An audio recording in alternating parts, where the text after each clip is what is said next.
τα πρόωρα Χριστούγεννα του Άι Βασίλη. Θέλω να σας πω μια ιστορία για τον Άι Βασίλη που έρχεται πάντα τα Χριστούγεννα και φέρνει δώρα στα παιδιά. Γιατί όμως έρχεται μόνο τα Χριστούγεννα και όχι το Πάσχα ή το καλοκαίρι? Ακούστε λοιπόν την ιστορία μου και θα δείτε γιατί. Όπως κάθε χρόνο, έτσι και εκείνα τα Χριστούγεννα, ο Άι Βασίλης ετοιμαζόταν να μοιράσει τα δώρα του. Έβαλε μια χοντρή φανέλα, από πάνω μάλινο πουλόβερ, πάνω από το πουλόβερ χοντρή ζακέτα, φόρεσε το χοντρό κόκκινο παντελόνι του, έβαλε 2 ζευγάρια χοντρές μάλινες κάλτσες, φόρεσε τις μπότες του, έβαλε το χοντρό κόκκινο παλτό του με τη γούνα και τέλος φόρεσε το σκούφο του. Στο καλό», είπε. «Σαν γκρεμμύδι έγινα με τόσα ρούχα. Γι' αυτό δείχνω έτσι χοντρός. Αλλά τι να κάνω που έξω χιονίζει και κάνει τόσο κρύο». Έξω από το σπίτι ήταν παρκαρισμένο το έλκυθρό του και ο Ρούντι, ο τάρανδος, χτυπούσε τα πόδια του στο χιόνι ανυπόμονα. Τι θα γίνει, θα ξεκινήσουμε καμιά φορά?» είπε θυμωμένα, γιατί είχε και εκείνος ξεπαγιάσει. Ο Άι Βασίλης κοίταξε πρώτα αν όλα τα δώρα είχαν φορτωθεί κανονικά, ύστερα ανέβηκε στη θέση του και το έλκυθρο πέταξε ψηλά στον κρύο ουρανό. «Ντε», φώναξε ο Άι Βασίλης χωρίς κέφι.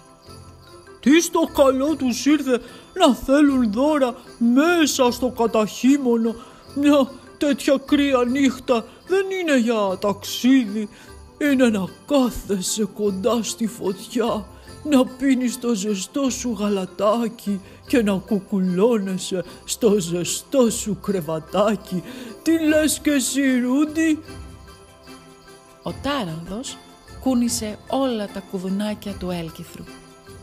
«Συμφωνώ απολύτως. Άσε που μπορεί να σπάσω και κανένα πόδι έτσι που γλιστράει».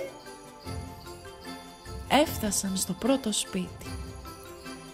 Η στέγη ήταν σκεπασμένη με γλιστερό χιόνι και η καμινάδα στενή.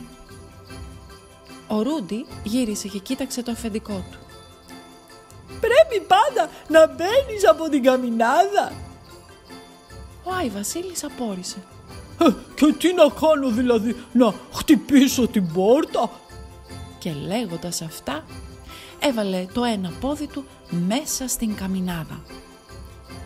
Όμως έβλεπε πως δεν μπορούσε να περάσει εύκολα. Ρούφηξε την κοιλιά του, κράτησε την αναπνοή του και με πολύ κόπο έφτασε μέχρι τη μέση. Εκεί φρακάρισε εντελώς. Από κάτω στο τζάκι έκαιγε μια σιγανή φωτιά που του τσουρούφλιζε τα πόδια. Από πάνω έμπαινε κρύος αέρας και του πάγωνε το κεφάλι. Ο Άι Βασίλης έσπροχνε, κουνούσε τα πόδια του, κουνούσε τους ώμους, το κεφάλι του, ώσπου επιτέλους έκανε ένα πλαφ και έπεσε μέσα στο δωμάτιο. Από πάνω του έπεσε και το σακούλι του και τα δώρα σκόρπισαν στο πάτωμα. «Μα δεν είναι ζωή αυτή», μουρμούρισε. Και έτσι, μουρμουρίζοντας και γκρινιάζοντας, πήγε σε όλα τα σπίτια και μοίρασε τα δώρα στα παιδιά. «Δεν θα το ξανακάνω. Του χρόνου θα έρθω νωρίς, πριν να πιάσει το κρύο».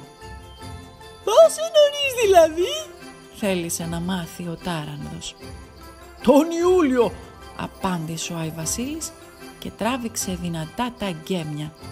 «Ντε». Ήρθε ο Ιούλιος χωρίς να το καταλάβουν, καθώς δούλευαν ασταμάτητα για να ετοιμάσουν τα δώρα. ούτε διακοπές δεν πήγαν για να τα προλάβουν. Ο Άι Βασίλης έβγαλε από τον γκαράζ ένα καροτσάκι με 6 ρόδες. Δεν μπορεί κανείς να ταξιδεύει με έλκυθρο μέσα στο κατακαλόκαιρο, σκέφτηκε πολύ σωστά. Ύστερα ξυρίστηκε. Το καλοκαίρι τα γένια ζεσταίνουν. Φόρεσε μακό φανελάκι και ένα παντελόνι blue jean, έβαλε και τα πέδιλά του και κοιτάχτηκε στον καθρέφτη. «Σωστός τουρίστας», είπε ευχαριστημένος και βγήκε από το σπίτι. Ο καιρός ήταν πολύ ζεστός και ο ήλιος έκαιγε. Το φορτηγάκι ήταν ελαφρύ και ο Ρούντι το έσερνε πολύ εύκολα στον καταγάλανο ουρανό. Έτσι έφτασαν στο πρώτο σπίτι. Χωρίς τα χοντρά του ρούχα, ο Άι Βασίλης γλίστρισε πολύ εύκολα μέσα στη στενή καμινάδα και πάτησε στο δωμάτιο. Όμως εκεί κάτι δεν πήγαινε καλά. Πού ήτανε το γάλα και το ωραίο γλυκό που τον περίμεναν τα Χριστούγεννα? Πού ήταν το όμορφο χριστουγεννιάτικο δέντρο που έστεκε στολισμένο στη μέση της άλλας? Πού ήταν οι πολύχρωμες γυρλάντες που στόλιζαν το δωμάτιο? Το σαλόνι ήταν άδειο και σιωπηλό. Οι άνθρωποι είχαν πάει διακοπές. «Μωρέ, μπράβο γαϊδουριά», σκέφτηκε ο Άι Βασίλης. «Εγώ έρχομαι τόσο δρόμο για να τους φέρω δώρα και εκείνοι λείπουν». Μια λοιπόν και δεν έβλεπε πουθενά κάλτσες για να αφήσει τα πακέτα του, τα πήρε πίσω και ξανανέβηκε στη στέγη. «Δεν είναι κανένας εδώ», είπε στο Ρούντι μόλις βγήκε από την καμινάδα. «Έχουν πάει όλοι διακοπές». Αλλά ο Ρούντι είχε άλλα βάσανα. Όση ώρα περίμενε, τον είχαν καταφάει σύννεφα από κουνούπια και αλογόμυγες.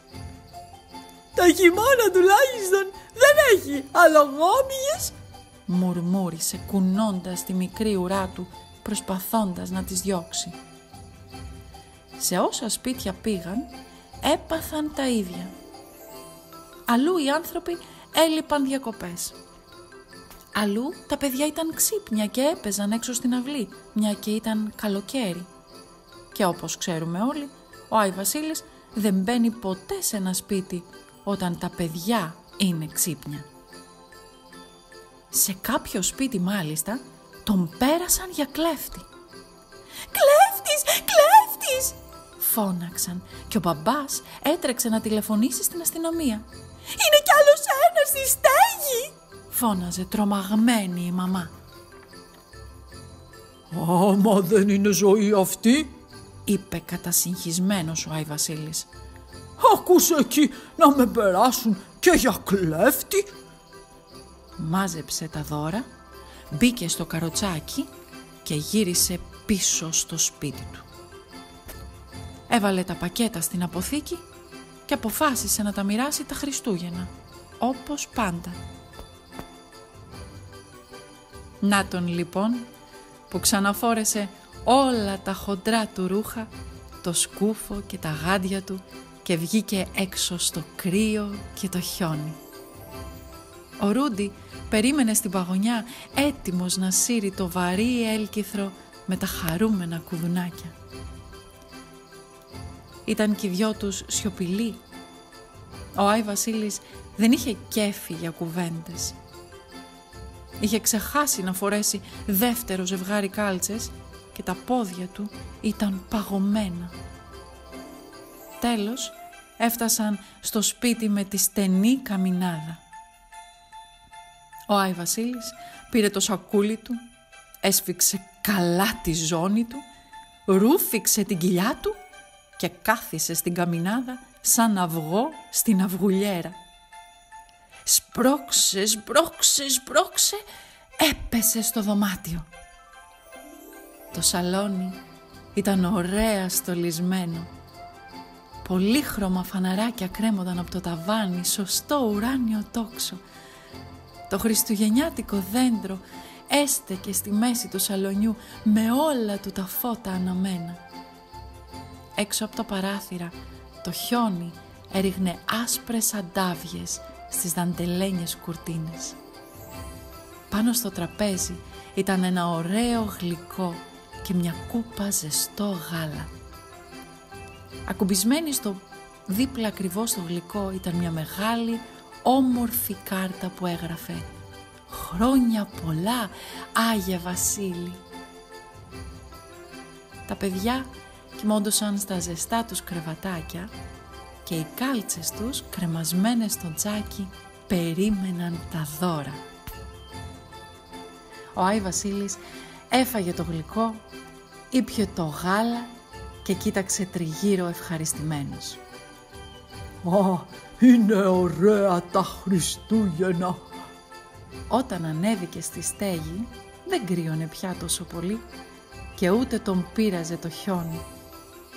«Λοιπόν, Ρούντι», είπε στο ελάφι, «από εδώ και μπρος μόνο τα Χριστούγεννα θα μοιράζω δώρα». Μα ο Ρούντι δεν φάνηκε να προσέχει τα λόγια του Άι Βασίλη. Το βλέμμα του ταξίδευε μακριά, πάνω από τις χιονισμένες στέγες, στα ασημένια αστεράκια που τερμόσβηναν χαρούμενα στον ουρανό και άκουγε τους γλυκούς ήχους της καμπάνας που χτυπούσε χαρμόσυνα. Σιγομουρμούρισε. «Είναι ωραία τα Χριστούγεννα».